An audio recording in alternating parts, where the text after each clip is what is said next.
Hello student, this is Seema Chauhan from classic solution. I welcome you all. Intermediate grammar की इस series में हम लोग पढ़ रहे हैं चैप्टर सिंथेसिस ऑफ सेंटेंसेस, जिसमें अभी तक हम लोगों ने पढ़ा कि किस तरीके से दो या दो से अधिक सिंपल सेंटेंस को कंबाइन करके एक सिंपल सेंटेंस बनाते हैं। उसके बाद हम लोगों ने पढ़ा कि किस तरीके से दो या दो से अधिक सिंपल सेंटेंस को कंबाइन करके एक कंपाउंड सेंटेंस बनाते हैं। और अब हम लोग पढ़ रहे हैं कि किस तरीके से दो या दो से अधिक सिंपल सेंटेंस को कंबाइन करके एक कॉम्प्लेक्स सेंटेंस बनाते हैं। तो अभी प्रीवियस वीडियो में हम लोगों ने सीखा कि कॉम्प्लेक्स सेंटेंस क्या होता है। उसी में हम लोग ने सीखा था कि क्लॉज क्या होता है, प्रिंसिपल क्लॉज क्या होता है और सबऑर्डिनेट क्लॉज क्या होता है। तो I want to give you a reminder कि अगर आप लोगों ने अभी उस वीडियो को ना देखा हो तो आप लोग उसे ज़रूर देखें, जिससे कि आगे अब आप लोगों को समझने में थोड़ा आसानी रहेगी। तो आज के सेशन में हम लोग सीखेंगे कि किस तरीके से दो या दो से अधिक सिंपल सेंटेंस को कंबाइन करके हम लोग कॉम्प्लेक्स सेंटेंस बनाते हैं, जिसमें सबसे पहला है आपका नाउन क्लॉज। देखिए, सबऑर्डिनेट क्लॉज जो है वो तीन तरह से बनाई जाती है, नाउन क्लॉज, एडजेक्टिव क्लॉज और एडवर्ब क्लॉज। तो इसमें सबसे पहला है हम लोगों का नाउन क्लॉज। अब हम लोग सीखेंगे कि किस तरीके से दो या दो से अधिक सिंपल सेंटेंस को कंबाइन करके नाउन क्लॉज के द्वारा हम लोग उसे कॉम्प्लेक्स में चेंज करते हैं। तो स्टूडेंट, सबसे पहले हम लोग समझ लेते हैं कि नाउन क्लॉज होता क्या है। इसकी डेफिनेशन है, the subordinate clause that functions as a noun is called a subordinate noun clause. Noun clause होती क्या है? अगर हम लोग सिंपल लैंग्वेज में कहें, नाउन क्लॉज नाउन ही होती है। वो काम जो नाउन का होता है वही काम नाउन क्लॉज का होता है। ठीक है, तो अब हम लोग ये समझ लेते हैं कि नाउन का काम क्या होता है। देखिए, सबसे पहला काम क्या है? सब्जेक्ट टू अ वर्ब, किसी वर्ब का सब्जेक्ट बनना। जैसे कि आप लोग कोई भी सेंटेंस बनाते हैं, आप लोगों ने देखा है कि सब्जेक्ट की जगह पर जो लिखा होता है वो क्या होता है? आपका नाउन होता है। तो नाउन का काम क्या होता है? एक सब्जेक्ट बनना। उसके बाद में दूसरा काम क्या होता है नाउन का? ऑब्जेक्ट टू अ वर्ब, किसी वर्ब का ऑब्जेक्ट बनना। मतलब वर्ब के बाद में जो लिखा होता है उसे ऑब्जेक्ट माना जाता है। फिर थर्ड है आपका ऑब्जेक्ट टू अ प्रीपोजिशन, कि प्रीपोजिशन के बाद में जो लिखा होता है वो आपका क्या होता है? नाउन ही होता है। जैसे कि डेफिनेशन भी आप लोगों ने इसकी पढ़ी है कि preposition is the word which use before noun और प्रोनाउन, यानी कि जहाँ पर प्रीपोजिशन है उसके बाद में जो लिखा है वो आपका क्या होगा? नाउन होगा। तो नाउन का काम क्या होता है? ऑब्जेक्ट टू अ प्रीपोजिशन बनना। Next, complement to a verb, verb का कॉम्प्लीमेंट बनना। कि मैं आप लोग को अभी एग्जाम्पल से बताऊंगी कि ये किस तरीके से काम करता है। फिर इसका लास्ट काम क्या है? Case in apposition to a noun, कि नाउन का केस इन अपोजिशन, नाउन के बाद में कॉमा लगा करके जो लिखा जाता है वो केस इन अपोजिशन होता है, वो भी एक नाउन का ही काम करता है। अगर आप लोग को पता नहीं है कि केस इन अपोजिशन क्या होता है, तो जब मैंने आप लोग को सिंपल सेंटेंस पढ़ाया था तो केस इन अपोजिशन उसमें एक मेथड था जिससे कि हम लोग दो या दो से अधिक सिंपल सेंटेंस को एक सिंगल सिंपल सेंटेंस में कंबाइन करते थे। तो आप लोग वो वाला वीडियो देख लें तो आप लोग बहुत अच्छे से समझ में आ जाएगा कि केस इन अपोजिशन क्या होता है। सो स्टूडेंट्स, एग्जाम्पल समझने से पहले आप लोग ये कुछ कंजंक्शंस आपके सामने दिए हुए हैं जो कि नाउन क्लॉज को बनाने वाले कंजंक्शंस हैं, इनको समझ लीजिए ताकि जब हम लोग एग्जाम्पल में इनका यूज़ करेंगे तो आप लोग इसे आसानी से समझ पाएंगे। तो ये सारे कंजंक्शंस हैं जो कि नाउन क्लॉज को बनाते हैं। सबसे पहला है दैट, और इसका मतलब जब हम लोग सेंटेंस में इसको यूज़ करते हैं तो इसका मतलब की निकलता है। इफ़ या वेदर, इसका मतलब होता है कि क्या। हु, की कौन, या कभी कभी इसका मतलब कि जो मीनिंग निकलता है। वॉट, की क्या या की जो। हुम, की किसको। हुज, की किसका। व्हेन, की कब। वेयर, की कहाँ। वाई, की क्यों। हाउ, की कैसे। हाउ मच, की कितना। ये अनकाउंटेबल नाउन के लिए होता है, जिसे काउंट नहीं किया जा सकता, उनके लिए हाउ मच का यूज़ करते हैं। हाउ मैनी, की कितना, इसका मीनिंग की कितना ही होता है, लेकिन वो नाउन जो काउंटेबल होते हैं उनके लिए इसका यूज़ किया जाता है। एंड विच, जिसका मतलब होता है कि जो। सो ये आपके जितने भी कंजंक्शंस हैं, जब आप इनका सेंटेंस में यूज़ करेंगे तो हिंदी में ये इस तरह से मीनिंग देते हैं। सो स्टूडेंट्स, हम लोग के सामने यहाँ पे कुछ एग्जाम्पल्स हैं, कुछ सिंपल सेंटेंस हैं, जिससे हम लोग अब ये सीखेंगे कि नाउन जो है वो सेंटेंस में किस किस जगह पर रखा जाता है। तो जैसा कि आप लोग को मैंने सबसे पहले बताया था, सब्जेक्ट टू अ वर्ब, एक वर्ब का सब्जेक्ट बनना जो है वो नाउन का काम होता है। तो अब हमें सबसे पहले देखिए ये आपके सामने ये सेंटेंस दिया है, this book can't be given to you. तो अब हम यहाँ पे देख रहे हैं कि कांट बी गिवन ये आपकी क्या है, वर्ब है, ये आपकी एक फाइनाइट वर्ब है यहाँ पर। और वर्ब का सब्जेक्ट बनना और वर्ब के पहले ये यहाँ पे क्या लिखा है, दिस बुक, तो ये आपका क्या हुआ, सब्जेक्ट हुआ। अच्छा, सब्जेक्ट जो है वो क्या होता है, नाउन ही होता है। फाइनाइट वर्ब का जो सब्जेक्ट होता है वो क्या होता है, नाउन होता है। तो नाउन का सबसे पहले काम क्या हुआ, एक फाइनाइट वर्ब का सब्जेक्ट बनना, जो कि आप इस सेंटेंस में देख रहे हैं। नेक्स्ट देख लेते हैं, my uncle gave me a book. तो मैंने आप लोग को सेकंड में बताया था कि नाउन का एक काम क्या होता है, वर्ब का ऑब्जेक्ट बनना। तो यहाँ पर आपका ये जो फाइनाइट वर्ब है, आपकी वर्ब है गेव, इसके बाद में यहाँ पर दिया हुआ है मी और अ गिफ्ट। तो ऑब्जेक्ट निकालते कैसे हैं, कैसे पता करते हैं कि ये ऑब्जेक्ट है। देखिए, वर्ब में क्या या किसको लगा करके जब हम क्वेश्चन पूछते हैं तो जो आंसर मिलता है वो हमारा ऑब्जेक्ट होता है। ठीक, तो गेव है दिया, क्या दिया, अ गिफ्ट दिया, तो गिफ्ट आपका क्या हो गया, ऑब्जेक्ट हो गया। और अगर गेव में किसको लगा करके क्वेश्चन पूछें तो किसको दिया, मुझे दिया, तो यहाँ पर ये आपका ऑब्जेक्ट है, ये दोनों ही आपके ऑब्जेक्ट हैं। तो नाउन का एक काम क्या होता है, वर्ब का ऑब्जेक्ट बनना।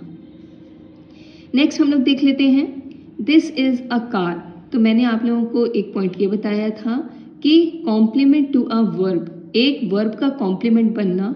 तो कॉम्प्लीमेंट क्या होता है, देखिए जैसे आपके सेंटेंस में दिस तो आपका क्या हो गया, यहाँ पे सब्जेक्ट हो गया, इस जो है वो यहाँ पर आपकी वर्ब है, और ये कैसी वर्ब है, लिंकिंग वर्ब है। देखिए, जब आपके सेंटेंस में इज, एम, आर और वॉज वर्ब एक मेन वर्ब की तरह काम कर रहे हो, मतलब उसके अलावा वहाँ पर कोई वर्ब ना हो, तो उसके बाद में जो लिखा होता है वो क्या होता है, उसका कॉम्प्लीमेंट होता है। क्योंकि ये जो वर्ब होती हैं, अगर ये कॉम्प्लीमेंट ना लिखा हो तो ये जो वर्ब होती हैं ये अपने आप में, ये जो वर्ब होती हैं ये अपने आप में मीनिंग देने में कैपेबल नहीं होती है। तो इसके लिए यहाँ पर ये कॉम्प्लीमेंट का होना ज़रूरी है।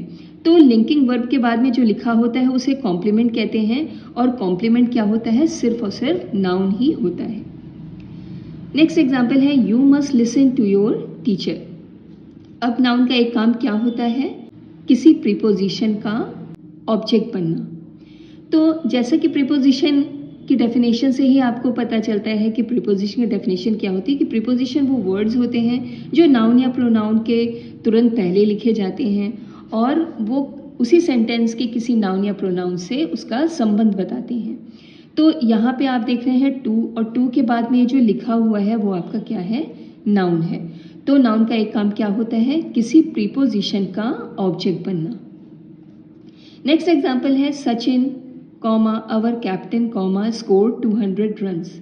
अब नाउन का नेक्स्ट काम क्या होता है, किसी की ऐसे शब्द समूह जो किसी नाउन के पास में लिखे गए हों, कॉमा से सेपरेट किए गए हों, तो उन्हें केस इन अपोजिशन कहते हैं, या फिर अगर वो नाउन है तो नाउन इन अपोजिशन कहते हैं। देखिए, अगर एक शब्द हुआ तो नाउन इन अपोजिशन, और अगर वो कई शब्द हुए तो फिर वो फ्रेज इन अपोजिशन कहलाते हैं। तो अब नेक्स्ट एग्जाम्पल है आपका, सचिन कॉमा अवर कैप्टन कॉमा स्कोर्ड 200 रन्स। अब आप यहाँ पे देख रहे हैं कि सचिन के पास में कॉमा लगा करके अवर कैप्टन लिखा गया है। तो इस तरह का जब आप देखें कि किसी नाउन के बगल में कॉमा लगा करके एक नाउन या फिर कोई फ्रेज यानी शब्दों का कोई समूह लिखा गया हो, तो उसे बोलते हैं केस इन अपोजिशन। और केस इन अपोजिशन क्या होता है, केस इन अपोजिशन नाउन ही होता है। मतलब केस इन अपोजिशन जो है की जगह पर केवल नाउन ही लिखा जाता है। तो केस इन अपोजिशन, तो नाउन का एक काम क्या होता है, केस इन अपोजिशन बनना, मतलब किसी नाउन का नाउन इन अपोजिशन या तो फिर केस इन अपोजिशन बनना। सो स्टूडेंट्स, आई होप आप लोग समझ गए होंगे कि नाउन का एक सेंटेंस में क्या काम होता है। देखिए, अगर सब्जेक्ट की जगह पर जो भी पार्ट ऑफ स्पीच रखा है, जैसे बुक तो आपका नाउन है, अगर हम यहाँ पर सीइंग लिख दें, SEEING सीइंग, तो फिर वो वर्ब, एक्चुअली वो है तो वो वर्ब, लेकिन अगर हम उसे सब्जेक्ट की जगह पर रख देंगे तो फिर वो वर्ब नहीं होगी, वो आपका क्या काम करेगी, नाउन का ही काम करेगी। तो जिस जगह पर नाउन आता है आपके सेंटेंस में, चाहे वो आपका ऑब्जेक्ट हो, चाहे वो प्रीपोजिशन के बाद में हो, या तो फिर केस इन अपोजिशन या नाउन इन अपोजिशन में हो, तो इन जगहों पर जो भी पार्ट ऑफ स्पीच लिखा जाएगा वो आपका नाउन का ही काम करता है। तो अब हम यहाँ पर एक शब्द लिखें या तो फिर यहाँ पे एक सबऑर्डिनेट क्लॉज लिख दें, तो वो आपका क्या काम करेगी, वो नाउन का ही काम करेगी। तो अब मैं आपको नेक्स्ट बताऊंगी, इन्हीं एग्जाम्पल में सबऑर्डिनेट क्लॉज बना करके मैं लिखूंगी इन्हीं जगहों पर जहाँ पर नाउन का यूज़ हुआ है, और फिर मैं आप लोग को बताऊंगी कि किस तरीके से नाउन क्लॉज जो है वो आपके सेंटेंस में नाउन का काम करती है। सो स्टूडेंट्स, आप लोगों ने सीखा कि नाउन का क्या काम होता है सेंटेंस में और नाउन किन किन जगहों पर सेंटेंस में रखा जाता है। अब हम लोग सीखेंगे कि जिन जगहों पे नाउन रखा जाता है, लिखा जाता है, उसी जगह पर हम एक सबऑर्डिनेट क्लॉज लिखेंगे और सीखेंगे कि किस तरीके से एक सबऑर्डिनेट क्लॉज नाउन क्लॉज कहलाती है, वो नाउन का काम करती है। तो जैसे कि आपके सामने एग्जांपल था, this book can't be given to you. अब यहाँ पे पहला काम क्या बताया था आप लोगों को नाउन का, कि वो किसी फाइनाइट वर्ब का सब्जेक्ट बनता है। तो अब हम अगर इस जगह पर एक सबऑर्डिनेट क्लॉज रखते हैं तो वो भी वहाँ पर नाउन का ही काम करेगी। अच्छा, सबऑर्डिनेट क्लॉज बनाने के लिए करते क्या है, देखिए सबसे पहले कोई ना कोई सबऑर्डिनेटिंग कंजंक्शन होना चाहिए और उसके बाद में वहाँ पर क्या लिखा होना चाहिए, एक सब्जेक्ट होना चाहिए और उसके बाद में कम से कम एक वर्ब होनी चाहिए। तो एक सबऑर्डिनेटिंग कंजंक्शन और एक आपका सब्जेक्ट और वहाँ पर उसके बाद में क्या होना चाहिए, एक वर्ब होनी चाहिए, तो आपका सबऑर्डिनेट क्लॉज बन जाता है। तो आइए हम लोग यहाँ पर लिखते हैं, this book can't be given to you, यानी कि अब हम लोग यहाँ पे कोई सबऑर्डिनेटिंग कंजंक्शन का यूज़ करेंगे, जैसे वॉट लिखेंगे, वॉट आई, अब एक सब्जेक्ट लिख लेंगे, फिर यहाँ पे हम लोग वर्ब लिखेंगे, वॉट आई डोंट हैव, ये आपकी फाइनाइट वर्ब होगी, वॉट आई डोंट हैव। अब यहाँ पे आपने देखा द बुक, ये कि जो आपका नाउन है, जो आपका सब्जेक्ट था, उस जगह पे मैंने लिख दिया व्हाट आई डोंट हैव, और उसके बाद में ये पार्ट लिखेंगे can't be given to you. तो सेंटेंस आपका बन गया what I don't have can't be given to you. तो आपने देखा कि यहाँ पर जहाँ पे सब्जेक्ट लिखा था वहाँ पर हमने क्या, एक पूरी क्लॉज लिख दी। अब चूंकि ये एक फाइनाइट वर्ब, आप देख रहे हैं कि ये जो आपकी फाइनाइट वर्ब है उसका यहाँ पे ये सब्जेक्ट है, मतलब वर्ब के तुरंत पहले यहाँ पे क्या लिखा हुआ है, ये जो आपकी क्लॉज लिखी हुई है ये वर्ब के तुरंत पहले है, यानी कि ये अब यहाँ पर सब्जेक्ट का काम कर रही है और सब्जेक्ट कौन बनता है, एक नाउन ही बनती है। तो आई होप आप लोग को समझ में आ गया होगा कि किस तरीके से एक सबऑर्डिनेट क्लॉज नाउन का काम करती है। फिर नेक्स्ट है my uncle gave me a gift. तो सेकंड में मैंने आप लोग को बताया था कि नाउन का काम क्या होता है, एक फाइनाइट वर्ब का ऑब्जेक्ट बनना। तो अगर हम यहाँ पर जैसे कि अ गिफ्ट है, इस नाउन की जगह हम सबऑर्डिनेट क्लॉज लिख देंगे तो फिर वो क्या बन जाएगी, अब चूंकि ये नाउन की जगह है और यहाँ पे सबऑर्डिनेट क्लॉज लिखी है तो वो सबऑर्डिनेट नाउन क्लॉज कहलाएगी। तो फिर वही काम हमें क्या लिखना है, यहाँ पर हमें एक कंजंक्शन लिखना है सबऑर्डिनेट क्लॉज का, फिर वहाँ पे सब्जेक्ट लिखेंगे और उसके बाद में एक वर्ब लिखेंगे। तो इस तरीके से हमारी सबऑर्डिनेट क्लॉज बन जाएगी। तो लिखेंगे माय अंकल गेव मी, और यहाँ पर जो कि ऑब्जेक्ट की जगह है यहाँ पे हम एक कंजंक्शन और सब्जेक्ट और एक वर्ब लिखेंगे जो कि आपकी एक सबऑर्डिनेट क्लॉज है और ये आपका नाउन का काम करेगी। तो अब यहाँ पे गिफ्ट की जगह क्या लिखा है, what I didn't have, my uncle gave me what I didn't have. अब आपने देखा कि ये जो है आपकी सबऑर्डिनेट क्लॉज है। अब चूंकि ये एक ऑब्जेक्ट की जगह रखी हुई है और ऑब्जेक्ट जो है वो एक नाउन होता है, तो ये भी जो आपकी क्लॉज है ये सबऑर्डिनेट नाउन क्लॉज कहलाएगी। फिर नेक्स्ट है आपका दिस इज अ कार। अब यहाँ पर क्या बताया था आपको तीसरा, कि नाउन का काम क्या होता है, एक वर्ब का कॉम्प्लीमेंट बनना। तो अगर हम यहाँ पर अ कार की जगह एक सबऑर्डिनेट नाउन क्लॉज लिखें तो कैसे लिखेंगे इसे, दिस इज। अब यहाँ पे अ कार ये कॉम्प्लीमेंट है और यहाँ पे हमें क्या लिखना है, एक सबऑर्डिनेट नाउन क्लॉज। तो कैसे लिखेंगे, this is what I want to bye.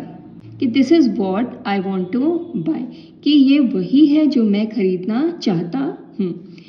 तो आपने देखा यहाँ पर कि यहाँ पर कार की जगह, कार जो कि आपका कॉम्प्लीमेंट था, कार की जगह हमने यहाँ पर एक सबऑर्डिनेट क्लॉज लिख दी। अब देखिए कॉम्प्लीमेंट का काम क्या होता है, देखिए कॉम्प्लीमेंट जो है वो एक नाउन ही होता है और हमने यहाँ पे कॉम्प्लीमेंट की जगह ये सबऑर्डिनेट क्लॉज लिख दी है, तो अब ये नाउन का काम कर रही है। आइए नेक्स्ट एग्जांपल देख लेते हैं। You must listen to your teacher. तो नेक्स्ट बताया था आपको कि नाउन जो है एक प्रीपोजिशन के बाद में लिखा जाता है, यानी कि नाउन का काम क्या होता है, ऑब्जेक्ट टू अ प्रीपोजिशन, एक प्रीपोजिशन का ऑब्जेक्ट बनना। तो अगर अब हम यहाँ पर योर टीचर की जगह एक सबऑर्डिनेट क्लॉज यहाँ पे लिख दें तो वो भी आपका नाउन का ही काम करेगी। तो कैसे लिखेंगे, यू मस्ट लिसन टू। अब टू तो हम यहाँ तक लिखेंगे, अब इसके बाद में ये जो आपका नाउन है यहाँ पर हमें एक सबऑर्डिनेट क्लॉज लिखनी होगी। तो सबऑर्डिनेट क्लॉज के लिए हमें क्या करना होता है, वही एक आपको सबऑर्डिनेटिंग कंजंक्शन लिखना है, फिर सब्जेक्ट लिखना है और उसके बाद में आपको एक वर्ब लिखनी पड़ेगी। तो कैसे लिखेंगे, you must listen to what your teacher says. तो आपने देखा कि यहाँ योर टीचर की जगह पूरा आपका एक क्लॉज आ गई है।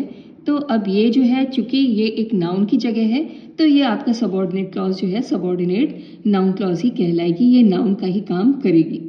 तो नाउन की जगह पर हम जो भी कुछ लिखेंगे तो समझ लीजिए फिर वो नाउन का ही काम करेगा। जैसे मान लीजिए टू और उसके बाद में अगर मैं एक वर्ब लिख दूँ गो, तो अब ये एक वर्ब नहीं है, क्योंकि टू आपका प्रीपोजिशन है और इसके बाद में जो लिखा होगा वो नाउन का ही काम करेगा, तो फिर ये एक नाउन का ही काम करने लग जाएगा। तो नेक्स्ट आपका एग्जाम्पल था जो केस इन अपोजिशन या फ्रेज इन अपोजिशन। तो उसके लिए हमें एक नए एग्जाम्पल को लेना पड़ेगा, वो थोड़ा सा चेंज हमें करना पड़ेगा। वो कैसे लिखेंगे, द न्यूज़, ये हो गया आपका। अब इसके बाद में हम यहाँ पर केस इन अपोजिशन की जगह क्या लिखेंगे, एक सबऑर्डिनेट नाउन क्लॉज लिखेंगे। कैसे, that he died in an accident was a shock to everyone. तो आपने देखा यहाँ पे कि the news that he died in an accident was shock to everyone, ये आपका एक सबऑर्डिनेट क्लॉज है। अब चूंकि ये एक नाउन के बाद में लिखा है, अब ये दोनों चीज़ें जो हैं एक ही बात की ओर इशारा कर रही है। न द न्यूज़, कौन सी न्यूज़, यही ही डाइड इन एन एक्सीडेंट। तो ये दोनों चीज़ें जो हैं वो एक ही बात की ओर इशारा कर रही हैं, दोनों कनेक्टेड हैं। यानी कि जैसे कि यहाँ पे आपने देखा सचिन अवर कैप्टन, तो सचिन कौन है, अवर कैप्टन, हमारा कैप्टन। तो ये दोनों एक ही व्यक्ति की ओर इशारा कर रहे हैं। यहाँ पर ये दोनों चीज़ें जो हैं वो एक ही बात की ओर इशारा कर रही हैं। न्यूज़, कौन सी न्यूज़, कि वो एक्सीडेंट में मर गया, और वो एक्सीडेंट में मर गया ये क्या है, ये वो न्यूज़ है। तो ये दोनों चीज़ें एक ही बात की ओर इशारा कर रहे हैं और यहाँ पर लिखे गए हैं, इसको आसपास लिखा गया है, यानी कि ये आपका क्या है, केस इन अपोजिशन। और केस इन अपोजिशन की जगह आपका क्या है, एक सबऑर्डिनेट क्लॉज लिखी गई है। तो ये आपका केस इन अपोजिशन का यहाँ पे काम कर रही है। अच्छा, बहुत सी जगहों पर यहाँ पर कॉमा भी देखने को मिलता है इस जगह पर, और बहुत सी जगहों पे कॉमा नहीं भी देखने को मिलता है। बहुत से लोग यहाँ पे कॉमा लगाते भी हैं और नहीं भी लगाते हैं। तो कॉमा यहाँ पे लगाया भी जा सकता है और नहीं भी लगाया जा सकता है। तो इस तरीके से ये आपका सेंटेंस लिखा जाता है। सो स्टूडेंट्स, आई होप आप लोग को समझ में आ गया होगा कि जिन जिन जगहों पर नाउन रखा जाता है, अगर हम उन जगहों पर एक सबऑर्डिनेट क्लॉज लिख देंगे तो वो भी एक नाउन का ही काम करेगा। तो इसीलिए इस सबऑर्डिनेट क्लॉज को, क्योंकि ये नाउन की जगह पर रखी गई हैं, इसीलिए इसे सबऑर्डिनेट नाउन क्लॉज कहते हैं। So student, that's all for today. I hope आप लोग को बहुत अच्छे से समझ में आ गया होगा कि नाउन क्लॉज क्या होता है और नाउन क्लॉज का सेंटेंस में क्या काम होता है। वही काम जो नाउन का आपके सेंटेंस में होता है, वही काम नाउन क्लॉज का भी होता है, इसीलिए इसे सबऑर्डिनेट नाउन क्लॉज कहते हैं। सो स्टूडेंट, चलिए मिलते हैं नेक्स्ट वीडियो में, जहाँ पर अब मैं आप लोगों को बताऊंगी कि किस तरीके से दो या दो से अधिक सिंपल सेंटेंस को नाउन क्लॉज के कंजंक्शन के द्वारा कंबाइन करके कॉम्प्लेक्स सेंटेंस बनाते हैं। तो अगर आप लोगों ने अभी तक मेरे चैनल को सब्सक्राइब नहीं किया है तो प्लीज़ आप लोग उसे सब्सक्राइब कर लीजिए, और अगर आपको वीडियो पसंद आया हो तो hit the like button and share this video with your friends. तो चलिए मिलते हैं नेक्स्ट वीडियो में। Thank you so much for watching my video.